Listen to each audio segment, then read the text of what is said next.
খেজুর উৎপাদনের দিক থেকে সেরা ৫টি দেশ দেখে নিন। পঞ্চম অবস্থানে রয়েছে পাকিস্তান। প্রতি বছর প্রায় ৭,৩২,০০০ টন খেজুর উৎপাদন হয়। আজওয়া ও শুক্কারি জাতীয় খেজুর পাকিস্তানে বেশি চাষ হয়। চতুর্থ অবস্থানে রয়েছে ইরান। দেশটিতে প্রতি বছর প্রায় ১০,৩০,০০০ টন খেজুর উৎপাদন হয়। ইরানের দক্ষিণাঞ্চলে খারমান, শেস্তান, বেলুচিস্তান ও খিজিস্তান অঞ্চলে সবচেয়ে বেশি খেজুর চাষ হয়ে থাকে। মুদারসান ও নিগার এই দুই জাতের খেজুরের জন্য ইরান বিখ্যাত। তৃতীয় অবস্থানে রয়েছে আলজেরিয়া। মুসলিম দেশটিতে প্রতি বছর প্রায় ১২,৪৭,০০০ টন খেজুর উৎপাদন হয়। সাহারা মরুভূমির দেশটিতে প্রায় ১,৮০,০০,০০০ খেজুর গাছ রয়েছে। দ্বিতীয় অবস্থানে রয়েছে সৌদি আরব। দেশটিতে প্রতি বছর প্রায় ১৬,১০,০০০ টন খেজুর উৎপাদন হয়। সৌদি আরবের আল কাশিম প্রদেশের বুরেন্দা শহরে পৃথিবীর সবচেয়ে বড় খেজুর বাগানটি অবস্থিত।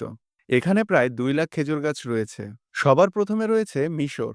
দেশটিতে প্রতি বছর প্রায় ১৭,৩৩,০০০ টন খেজুর উৎপাদন হয়। মিশর সারা পৃথিবীতে খেজুর রপ্তানি করে। এই ধরনের আরও ইনফরমেটিভ ভিডিও পেতে স্বাস্থ্য জানালাকে ফলো দিয়ে রাখতে পারেন।